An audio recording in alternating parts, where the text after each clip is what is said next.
Rupestres.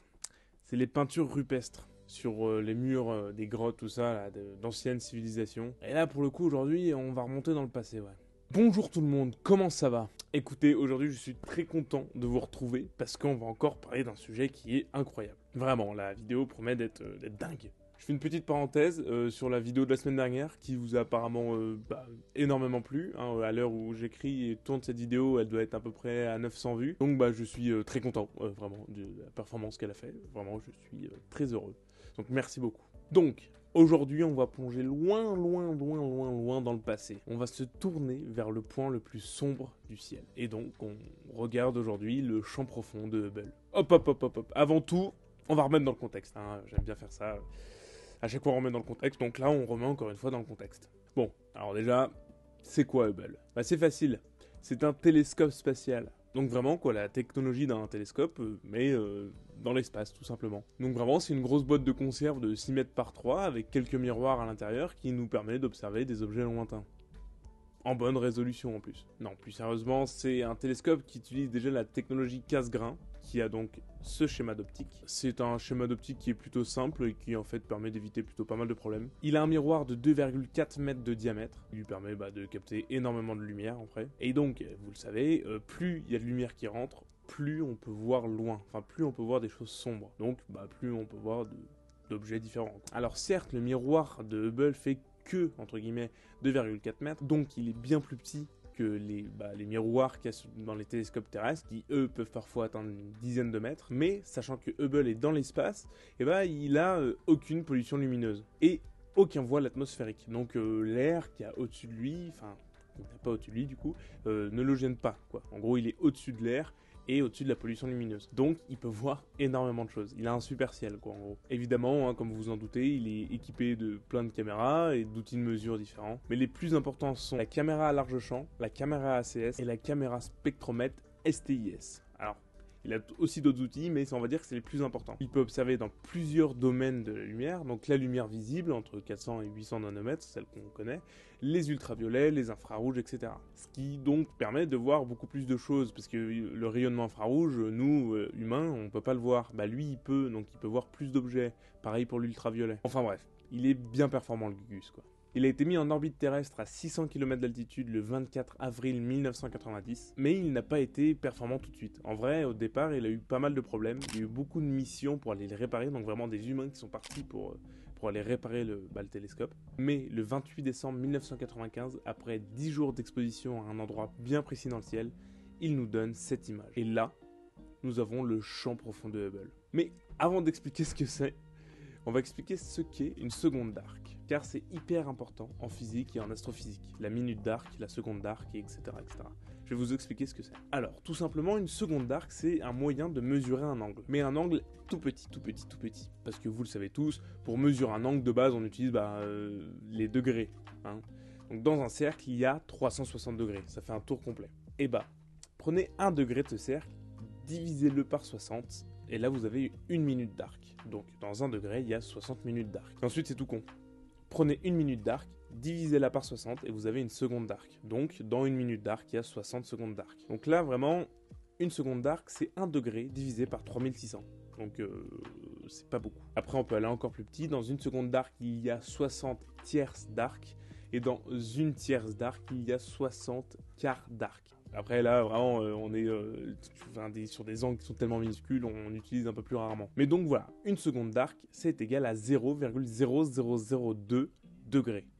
Mais vu que c'est trop petit et chiant à dire, on dit une seconde d'arc, tout simplement. Donc voilà, on a expliqué ce que c'était grossièrement, j'espère que vous avez compris. Alors, reprenons sur le champ de Hubble. C'est une région du ciel qui est considérée comme une des plus sombres, là où il n'y a pas d'objet, enfin il n'y a pas d'étoile directement visible. Elle se situe dans la constellation de la Grande Ourse, que tout le monde connaît, et ce champ profond de Hubble, dans le ciel depuis la Terre, a une taille de 2,5 minutes d'arc. Pour un ordre d'idée, parce que c'est compliqué à se représenter comme ça, bon déjà c'est pas très grand, vous l'avez compris, c'est à peu près un bouton de chemise, donc c'est pas très gros, placé à 25 mètres. Vraiment compliqué.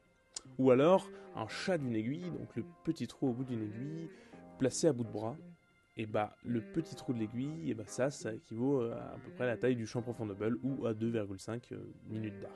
Et cette petite zone-là, de 2,5 minutes d'arc, équivaut à un 30 millionième du ciel visible depuis la Terre, quoi. C'est vraiment une minuscule zone. Donc, je vais vous remettre l'image pour que vous compreniez bien. On voit ici, pas des étoiles, mais des galaxies. Il y a environ 3000 galaxies, plus ou moins visibles, je vous l'accorde, là, avec la qualité que je vous donne, on va pas voir beaucoup. Mais c'est le résultat de 342 photos prises et superposées, en fait, pour avoir quasiment tous les domaines de la lumière. Et plus on superpose de photos, plus on a de détails, plus on a de lumière, etc. Alors comme vous l'avez vu, il y a plein de galaxies, de formes et de tailles différentes. Et chose plutôt intéressante, c'est des galaxies qui sont considérées comme les plus lointaines et les plus vieilles par rapport à l'âge de l'univers, quoi. C'est les premières. Donc là, on remonte très loin dans le passé. Quand on les regarde, comme vous le savez, regarder loin, c'est regarder dans le passé.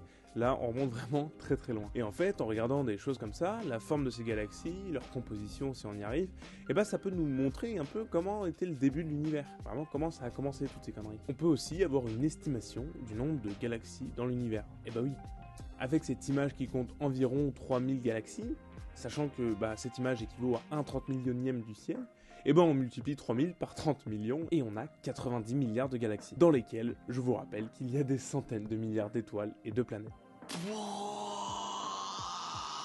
Oublions pas que ça reste une estimation. Bah oui. Mais en même temps, elle a l'air d'être plutôt bonne, parce que Hubble, on l'a aussi pointé vers l'hémisphère sud, une zone très sombre de l'hémisphère sud, pour avoir le champ profond d'Hubble sud, cette image-là. Et en fait, on voit qu'il y a à peu près le même nombre de galaxies dans cette image. Donc ça soutient la théorie que l'univers est plutôt homogène, qu'il est rempli de façon homogène. Et donc l'estimation de 90 milliards de galaxies, environ, donc on va dire une centaine de milliards de galaxies, elle est plutôt bonne en vrai. Donc grâce à ce champ profond de Hubble, cette image qui est pour moi fabuleuse, vraiment je l'adore, je trouve ça hyper beau, en fait on a plein d'infos sur l'univers et potentiellement ses débuts. De la formation, à quoi ressemblent les premières galaxies, à combien il y en aurait dans l'univers observable, oui parce qu'il y a aussi l'univers observable et non observable, et surtout essayer de regarder dans le passé. Mais aujourd'hui, en 2023, le temps de Hubble est révolu. Déjà, le télescope est bien ancien.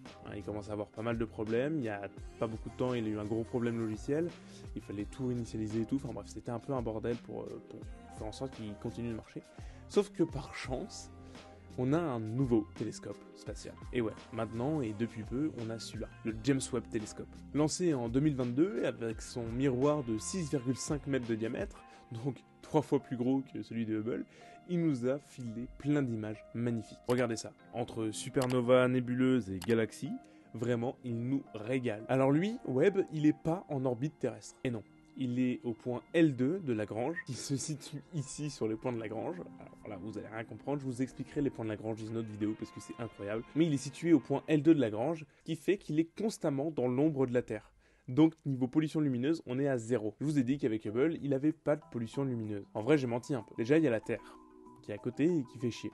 Bah ouais, parce que Hubble, il tourne autour de la Terre. Sauf que lui, il fixait un point fixe dans la constellation de la Grande Ourse, mais quand il passe derrière la Terre, il le voit plus. Et ça fait une pollution lumineuse, elle est pas vraiment conventionnelle, on va dire. Sauf que pendant un moment, il voit plus son point, donc l'exposition, elle est moins bonne. Alors certes, il peut fermer, rouvrir, enfin bref. C'est un peu compliqué, mais en fait c'est galère parce que pendant un certain moment, pendant environ 45 minutes, le temps où tu ne peux pas voir ton point, l'exposition est moins bonne, quoi, tout simplement. Or, James Webb ne bouge jamais. Il est au point L2 de Lagrange, il ne bouge pas, il est dans l'ombre de la Terre, il n'a aucune pollution lumineuse. Et il ne perd jamais son exposition. Rajoutez à ça du matériel de pointe, parce que Hubble a été lancé dans les 90 et James Webb en 2022, rajoutez à ça du matériel de pointe, des caméras avec une super haute résolution, des outils de mesure tip top, voilà, forcément on a des images qui sont complètement dingues. Mélangez la sauce cocktail Webb, le point L2 de Lagrange, pas de pollution lumineuse et des super caméras, et vous avez cette image, le champ profond de Webb. Rappelez-vous, Hubble il a une exposition de 10 jours pour nous donner le champ profond de Hubble. Webb, il a une exposition de 12 heures pour nous donner une image avec cette résolution. Alors, les points qui brillent vraiment, c'est des étoiles de la galaxie, de la Voie lactée. C'est des étoiles du premier plan. Sauf que tout derrière, c'est que des galaxies. Évidemment, c'est encore plusieurs images qui sont superposées, sauf que là, des galaxies, on en compte beaucoup plus. Et la zone est un tout petit peu plus grande que le champ profond de Hubble. Et en fait, on arrive à une estimation à peu près pareille. Toujours une centaine de milliards de galaxies. Sauf que, on remonte encore plus loin. On va encore plus loin dans les origines de l'univers, quoi. Mais là, je vais m'arrêter ici, parce que maintenant, en ce moment, on n'a pas assez d'infos avec Webb. Parce qu'il a été lancé que très récemment. Mais je peux vous garantir qu'il va nous en dire très long sur les origines de l'univers. Vraiment, il va percer tout plein de petits secrets sur lesquels on se creuse la tête depuis des décennies. Donc, évidemment, on attend encore plein d'images et plein de traitements de données de Webb. Et pour l'instant, on a certes des très belles images, mais encore des interprétations qui sont un peu aléatoires et des traitements qui sont un peu compliqués. Mais je vous donnerai des infos dès qu'on en aura, hein, évidemment. Et en attendant les résultats de Webb, moi les amis, je vous laisse ici. J'espère que le sujet d'aujourd'hui vous a plu. Je sais qu'il y a pas mal de vidéos qui tournent autour de l'aérospatiale, hein, on va pas se mentir, et de l'astrophysique. Et en même temps, il y a tellement de choses palpitantes à raconter que c'est compliqué d'aller chercher ailleurs. Là, puis c'est un sujet où je m'y connais un peu, donc je sais pas, l'un dans l'autre, je vous raconte que ça. J'ai un peu peur de tomber dans une niche, dans le sens où si je parle que d'astro ou d'aérospatial, je vais me créer une certaine communauté, on va dire. Sauf que si un jour je décide de changer de sujet, ça risque de plus trop concorder avec vos attentes, vous voyez. Donc je vais faire en sorte de pas trop tomber dans cette niche. Je vais essayer de trouver d'autres sujets aussi intéressants à raconter, hein, bien évidemment. Mais pour m'élargir au plus, on va dire. Comme ça, je pourrais toujours parler de tout et n'importe quoi. Parce que là, sur 18 vidéos, il y a quand même une grosse partie sur du spatial, hein, on va pas se mentir. Enfin bon, je vais essayer de m'élargir, de parler de ce que j'ai envie quand j'en ai envie. En attendant, moi je vous dis à la semaine prochaine. D'ici là, portez-vous bien, hein, évidemment. Comme d'hab, pour ceux qui sont encore là, n'hésitez pas à vous abonner, liker et partager cette vidéo, hein, ça m'aide forcément. On est à 143 abonnés, c'est trop bien, mais il faut encore évoluer. Moi je vous dis à la prochaine. Allez, ciao tout le monde, bisous.